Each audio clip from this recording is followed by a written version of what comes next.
pierre à son fils s'il lui demande du pain? Ou s'il demande un poisson, lui donnera-t-il un serpent? Si donc, méchant comme vous l'êtes, vous savez donner de bonnes choses à vos enfants, à combien plus forte raison votre Père qui est dans les cieux donnera-t-il de bonnes choses à ceux qui les lui demandent? Amen. Amen. Demandez et l'on vous donnera. Là, Jésus parle de trois choses, hein. Demandez, on vous donnera. Cherchez, vous trouverez. Frappez, on vous ouvrira. Mais juste ce soir, j'ai vraiment eu à cœur juste de- d'axer juste sur la partie de demander. De demander. Juste, on va se focaliser sur ça. Et quand je considère cette phrase-là, ça me fait penser à plusieurs autres promesses de Jésus, parce que c'est une promesse hein, qui dit, voilà, demandez, on vous donnera, etc. Et ça m'a fait penser à plusieurs autres promesses que Jésus a faites qui sont similaires à ça. Et on va les lire ensemble. Donc, Jean 14, verset 13. Vous allez voir, c'est à suivre hein, dans Jean 14, Jean 15, Jean 16. Donc, Jean 14, verset 13, où il est dit, Jésus donc parle, hein, c'est ici, mais tout ce que vous demanderez en mon nom, je le ferai afin que le Père soit glorifié dans le Fils. Et verset 14, si vous demandez quelque chose en mon nom, je le ferai. Jean 15, verset 7. Si vous demeurez en moi et que mes paroles demeurent en vous, demandez ce que vous voudrez et cela vous sera accordé. Jean 15, verset 16. Jean 15, verset 16. Ce n'est pas vous qui m'avez choisi, mais moi, je vous ai choisi et je vous ai établi afin que vous alliez et que vous portiez du fruit et que votre fruit demeure, afin que ce que vous demanderez au Père en mon nom, il vous le donne. Maintenant, Jean 16, verset 23. Jean 16, verset 23. En ce jour-là, vous ne m'interrogerez plus sur rien. En vérité, je vous le dis, ce que vous demanderez au Père, il vous le donnera en mon nom. Et verset 24, jusqu'à présent, vous n'avez rien demandé en mon nom. Demandez et vous recevrez, afin que votre joie soit parfaite. Et le verset 26, pour terminer, en ce jour, vous demanderez en mon nom, et je ne vous dirai, je ne vous pas que je prierai le Père pour vous, etc. Mais juste cette partie-là. Donc il dit, en ce jour, vous demanderez en mon nom. Et donc Jésus va leur parler là, donc à 7 reprises, de demander au Père en son nom. À 7 reprises. Tiens, c'est le hasard, tiens, encore. On en a parlé de ça, il y a des semaines de ça, hein, que ça revenait souvent, ça, le chiffre 7, 7 fois là. Donc 7 fois, il va leur dire ça. C'est pas, bien sûr, c'est pas le hasard. Et alors quand on lit ça, comme ça, les versets, comme on vient de le faire à la suite, euh, je ne sais pas vous ce que ça fait quand Jésus dit ça, voilà, ce que vous demanderez en mon nom, Dieu vous le donnera, etc. Donc plusieurs fois, hein. Je ne sais pas ce que vous, ça vous fait, mais moi, les premières fois quand je disais ça, je me disais, oh, formidable, formidable. Je demande au nom de Jésus, oh là là, les choses, et Dieu me les donne, et tout ça. Je me dis, c'est formidable. Notamment quand je voyais ça quand j'étais à l'école biblique. Et je me disais, mais c'est vraiment formidable. Je dis, mais moi, je suis quelqu'un, j'aime bien les voitures. J'aime bien les voitures, notamment les voitures de sport, notamment parce que voilà, elles sont au niveau du design, tout ça, voilà, c'est au niveau de l'esthétique et tout ça. Comme j'ai une fibre artistique et j'ai voulu faire en son temps, j'ai voulu aller quand j'étais au lycée, à un moment donné, je voulais faire aussi designer automobile, donc dessiner les voitures, tout ça. Donc j'aime bien et je me disais, ben, ce serait formidable, Seigneur. Oh là là, Seigneur, je voudrais une Ferrari. Oh là là, je voudrais une Ferrari. Et au nom de Jésus, c'est dit demande en mon nom. Au nom de Jésus, je voudrais une Ferrari. C'est formidable que Dieu me donne comme ça. Ou peut-être une femme qui dirait ah Seigneur, je veux le mari de mes rêves. Je te demande que tu me donnes le mari de mes rêves, Seigneur. Ah oui, j'oublie. Au nom de Jésus. Ou oh Seigneur, je te demande que vraiment que 5 mois de l'année, bon 5 mois de l'année, je passe 5 mois de l'année à l'île Maurice. Je te demande à l'île Maurice 5 mois de l'année que je sois là-bas à la plage dans l'eau. Je te demande au nom de Jésus, c'est-à-dire en mon nom, au nom de Jésus, je te demande et que Dieu nous donne. Oh, ce serait formidable. Puis certains vont dire mais pourquoi il donne cet exemple-là? Non, parce que je connais quelqu'un qui passe 5 mois de l'année à l'île Maurice, par rapport notamment à ce qu'il fait dans son activité, à l'île Maurice, vous voyez. Et ce serait trop beau, hein, dire je te demande ça, Seigneur, au nom de Jésus, et que le Seigneur nous le donne. Et, vous savez, faire ça, ce serait un raccourci. Hein. Certains l'ont bien compris, ce serait un raccourci. Chez certaines personnes, le fameux « au nom de Jésus », en ton nom là, au nom de Jésus, il y a des personnes pour qui c'est une formule magique. Et je le dis, j'ai la tête, rencontrer des personnes qui ont quand elles en parlent et quand elles vous l'expliquent, pour elles, c'est vraiment comme une formule. Si je demande quelque chose à Dieu, derrière, à la fin, si je dis au nom de Jésus, en ton nom, eh ben, c'est quelque chose que Dieu m'accordera. On va le voir, il y a quelque chose qu'elles n'ont pas compris. Qu'elles n'ont pas compris. Et, ouais, ou pas encore. Et par rapport à ça, parce que vous comme moi, il y a déjà des choses qu'on a demandées à Dieu et en son nom, hein, qu'on a demandé au nom de Jésus et qu'on n'a pas reçu. On n'a pas reçu. Eh oui. Et on va le voir parce que, notamment, pourquoi il y a plusieurs raisons. Il y a plusieurs raisons et notamment, il y a des conditions. Et on le voit en fait dans les versets là qu'on a lus, là, dans Jean 14, 15 et 16. Regardez, par exemple, le verset de Jean 14, 13, celui de Jean 14, 13 là, où Jésus dit « Et tout ce que vous demanderez en mon nom, je le ferai, afin que le Père soit glorifié dans le Fils. Et si vous demandez quelque chose en mon nom, je le ferai. » Alors, Jésus, c'est pas un menteur. Il le dit, ce que vous demanderez en mon nom, je le ferai. Il le dit 2 fois en plus.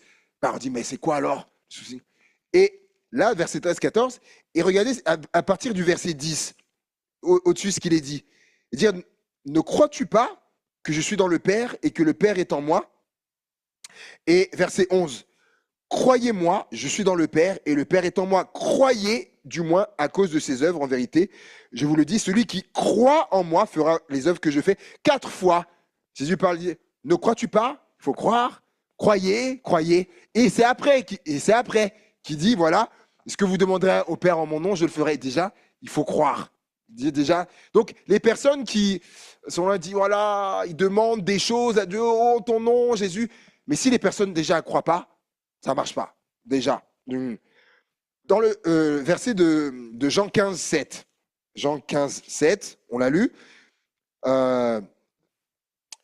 Voilà. Si vous demeurez en moi et que mes paroles demeurent en vous, demandez ce que vous voudrez et cela vous sera accordé. Mais là, il la donne la condition là. Si vous demeurez en moi et que mes paroles demeurent en vous. Voilà. Autre condition. Et donc, pour quelqu'un qui ne demeure pas en Jésus et en qui les paroles de Jésus ne demeurent pas en cette personne, s'il peut demander à Dieu, même en ton nom, au nom de Jésus, rien. Jean 15,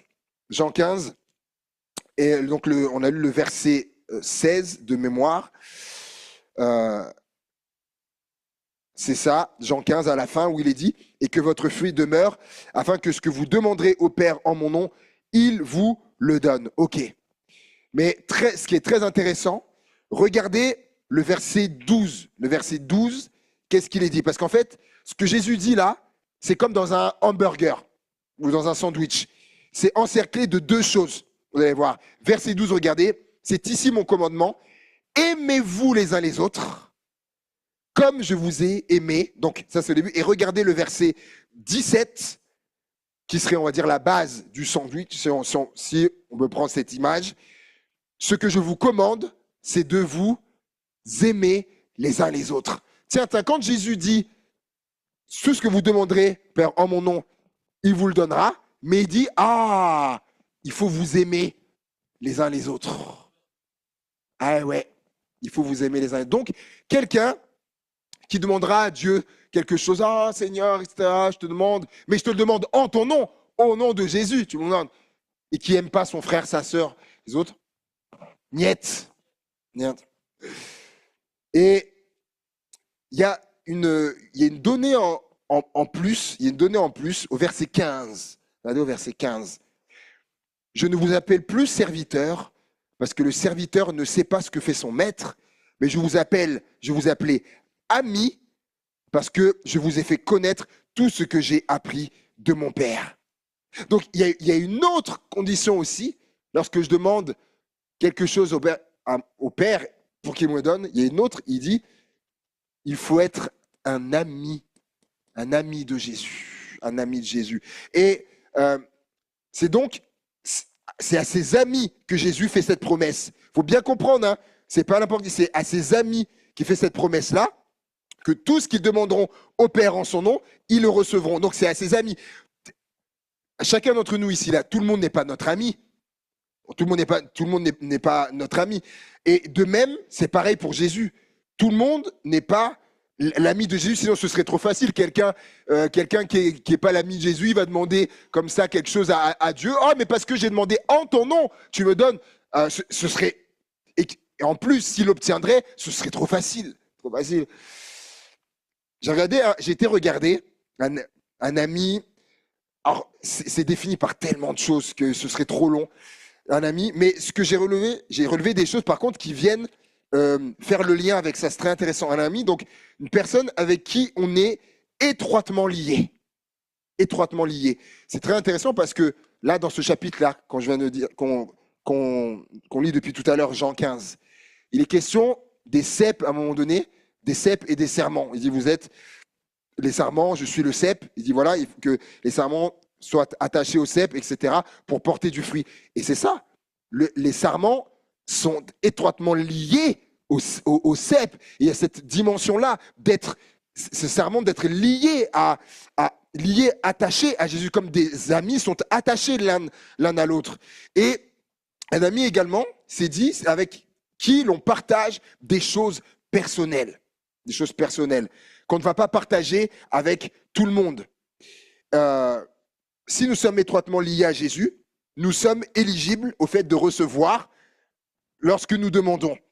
Et si nous sommes également quelqu'un à qui le Seigneur peut partager des choses, confier des choses, dire des choses, et bien là aussi, parce que regardez ce qu'il dit, je ne vous appelle plus serviteur, parce que le serviteur ne sait pas ce que fait son maître. Il ne sait pas, mais je vous appelais ami parce que je vous ai fait connaître tout ce que j'ai appris de mon Père. Il y a une autre version qui dit, je vous ai fait part, je vous ai partagé. Et ouais, comme un ami, comme un ami. Et regardez ce qui est dit, mais alors, on va dire, mais ok, être un ami, mais regardez Jean 14, verset 23.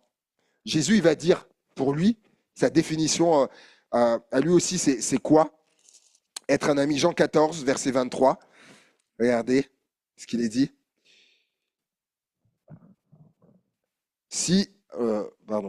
Verset 23. Si quelqu'un m'aime, il gardera ma parole, et mon Père l'aimera, nous viendrons à lui, nous ferons notre demeure chez lui. Si quelqu'un ne m'aime pas, ne garde pas mes paroles, et la parole que vous entendez n'est pas de moi, mais du Père qui m'a envoyé.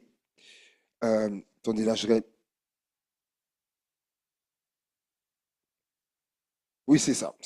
Définition qu'il est de quelqu'un qui va l'aimer aussi. Et, mais qu'est-ce que ça signifie finalement comment dirais-je, de demander en son nom, en fait. Qu'est-ce que ça veut dire demander en son nom?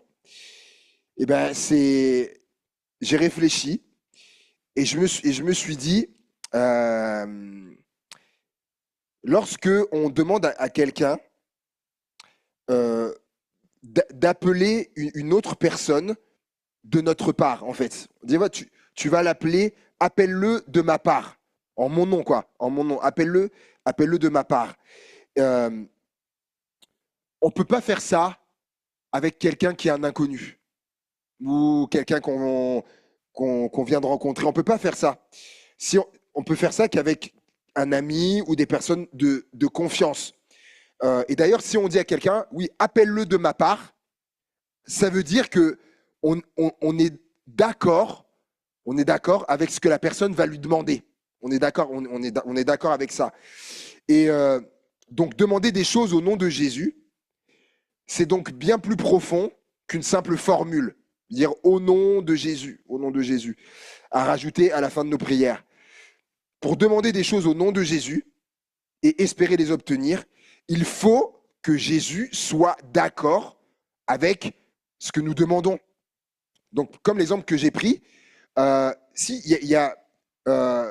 je veux demander quelque chose et je dis à une personne, appelle-le de ma part pour lui demander ça. Donc, ce que la personne va demander, donc je suis moi-même d'accord avec ce que la personne va demander. Donc moi, quand je vais demander quelque chose au Père, il faut que ce que je vais demander, que Jésus soit d'accord avec ce que je vais demander au Père.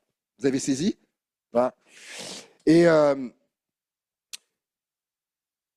c'est également ce que nous demandons est en accord avec sa volonté, alors le Père nous exaucera. Et pour connaître sa volonté, nous devons être donc ses amis, faire partie de ceux qu'il met au courant de ses affaires. Et demander des choses au nom de Jésus, c'est demander les choses que Jésus lui-même aurait pu demander, en fait, ou désire demander. Donc pour ça, j'ai donc besoin de passer du temps dans sa présence afin que les désirs de mon cœur soient alignés avec les désirs de son cœur. Et je reviens à Jésus quand il dit demandez, vous recevrez. Et il va dire, lequel de vous donnera une pierre à son fils s'il lui demande du pain? Ou s'il demande du poisson, lui donnera-t-il un serpent? Si ma fille demande du pain ou du poisson, c'est qu'elle exprime un besoin. C'est qu'elle a besoin de manger. C'est qu'elle a faim. Donc, en père que je suis, si elle me demande ça, ben, du coup, je vais lui donner. Je vais lui donner à manger en réponse à son besoin. Et c'est pareil avec Dieu, qui est le Père par excellence, le Père parfait. Si ce que je lui demande, exprime un besoin, ben Dieu va me le donner. Dieu va me le donner. Et c'est ce que je disais, en fait. Si c'est un besoin, et d'ailleurs, est-ce que je peux prouver ça? Est-ce que je peux prouver ça? Regardez avec moi Philippiens 4, verset 19. Si c'est un besoin, Dieu me le donnera. Philippiens 4, 19. Donc, Paul, il y répond. Mon Dieu, donc oui, c'est ça, Philippiens 4, 19. Mon Dieu pourvoira à tous vos besoins selon sa richesse avec gloire en Christ Jésus. Dieu pourvoira à tous vos besoins. Donc, il vous donnera ce dont vous avez besoin. Il vous donnera ça. Si c'est un besoin, Dieu vous le donnera. Donc, c'est ce que je disais. Si je demande, c'est ce que je demande, exprimer un besoin, je vais recevoir. Par contre, si ce que j'exprime, si c'est juste une envie, une envie ou un caprice, et ben, je vais attendre très longtemps. Je vais attendre très longtemps. Et je donnais ce témoignage, parce que j'étais à l'école biblique, un pasteur nous racontait ce témoignage, qu'il y avait un frère qui priait pour le baptême du Saint-Esprit. il demandait à Dieu de le baptiser du Saint-Esprit, tout ça. Et pendant, ça a duré longtemps, très longtemps. Ça avait même, je crois même des années qu'il demandait, il recevait toujours pas. Et un jour, il dit aussi à son pasteur, mais je comprends pas, je demande à Dieu, baptiser du Saint-Esprit, pourtant c'est sa promesse et tout ça. Ça fait des années, je reçois pas. Et là, le pasteur, il savait pas trop quoi dire. Et là, il y a quelque chose qui lui vient de lui poser cette question, mais il demande, mais pourquoi? Pourquoi vous voulez être baptisé du Saint-Esprit? En soi, c'est une bonne question. Il lui demande. Et là, la réponse du frère, il lui dit, ah mais parce que si je suis baptisé du Saint-Esprit et que par exemple, j'ai après le don des langues, donc parler en langue, mais il y a aussi ce qu'on appelle le don des langues. Il dit voilà, quand je commencerai à parler en langue, le don des langues dans l'assemblée, dans l'église, du coup, quand je ferai ça, il y aura un silence dans toute l'église. Du coup, tout le monde va se taire, tout le monde va m'écouter, tout le monde va être... Hmm, hmm. Et là, le pasteur de lui dire, ben voilà, la réponse, elle est là, pourquoi tu ne reçois pas le baptême du Saint-Esprit? Parce que c'était pas un besoin. C'était pas un besoin pour, vous savez, soit pour aller plus loin spirituellement ou pour voilà expérimenter ce que Jésus a dit ou pour vivre ce volet-là de la vie chrétienne. C'était pas ce besoin-là. C'était pour satisfaire son orgueil. Donc du coup, et j'ai terminé. Mais quand c'est un besoin, Dieu y donne. Dieu y donne. Et je terminerai avec cette parole du pasteur Rick Warren. Je ne sais pas si vous le connaissez, un pasteur américain, qui a dit pourquoi Dieu veut-il que vous demandiez? Ben, pour qu'il puisse vous donner. Pourquoi veut-il vous donner? Pour que vous puissiez recevoir. Pourquoi veut-il que vous receviez? Pour que vous soyez dans la joie, comme d'ailleurs Jésus l'a dit, afin que votre joie soit complète. Pourquoi veut-il que vous soyez dans la joie? Parce que c'est une excellente publicité pour Jésus-Christ. Des chrétiens joyeux ont un témoignage positif. Je vais le relire. Pourquoi Dieu veut-il que vous demandiez? Parce que Jésus a dit, demandez, vous recevrez. Pour qu'il puisse vous donner. Pourquoi veut-il vous donner? Pour que vous puissiez recevoir. Pourquoi veut-il que vous receviez? Pour que vous soyez dans la joie. Et pourquoi veut-il que vous soyez dans la joie? Parce que c'est une excellente publicité pour Jésus-Christ. Les chrétiens joyeux ont un témoignage positif. Amen. Amen. Alors, on va faire comme Jésus a dit, demandez et vous recevrez. Alors, on va encore prendre un temps là où on va demander. On va demander. Et comme j'ai dit, j'avais fait le lien avec la prière de Maya, où elle avait prié pour que les gens soient baptisés du Saint-Esprit. Et regardez, c'est ça que je voulais vous lire. Regardez le passage qu'on a lu de Matthieu 7, le même passage ce même passage dans l'évangile de Luc, Luc 11, versets 9 à 13. Regardez. Luc 11, versets 9 à 13.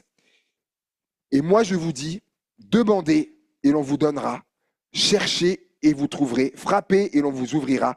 Car quiconque demande reçoit, celui qui cherche trouve et l'on ouvre à celui qui frappe.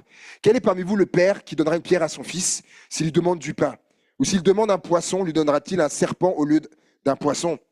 Ou s'il demande un œuf, lui donnera-t-il un scorpion? Ça apparaît pas dans Matthieu. Si donc, méchant comme vous l'êtes, vous savez donner de bonnes choses à vos enfants, à combien plus forte raison le Père Céleste donnera-t-il quoi? Le Saint-Esprit, ça c'est pas dans Matthieu, donnera-t-il le Saint-Esprit à ceux qui le lui demandent? Et je crois que ça c'est une bonne demande aussi, ça, de demander à Dieu le Saint-Esprit, le baptême du Saint-Esprit. Alléluia. Et peut-être que y a quelqu'un qui est là ce soir, peut-être tu es là ce soir, peut-être c'était prévu, pas prévu, peut-être que tu le demandes depuis un moment, peut-être le baptême du Saint-Esprit, peut-être pas, peut-être là ça t'a peut-être interpellé là en disant ah tiens, ah bah oui, je voudrais aussi être baptisé du Saint-Esprit.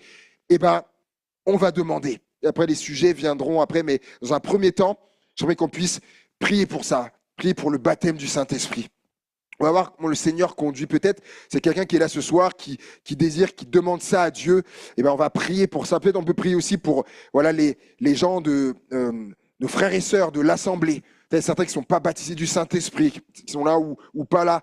On voit l'Église dans son entièreté ou presque le dimanche. Voilà, on peut prier pour les frères et sœurs qui soient baptisés du Saint-Esprit. Peut-être il y a certains qui demandent ça. On veut prier, on veut penser à eux, prier pour ça aussi. Alléluia. Seigneur, conduis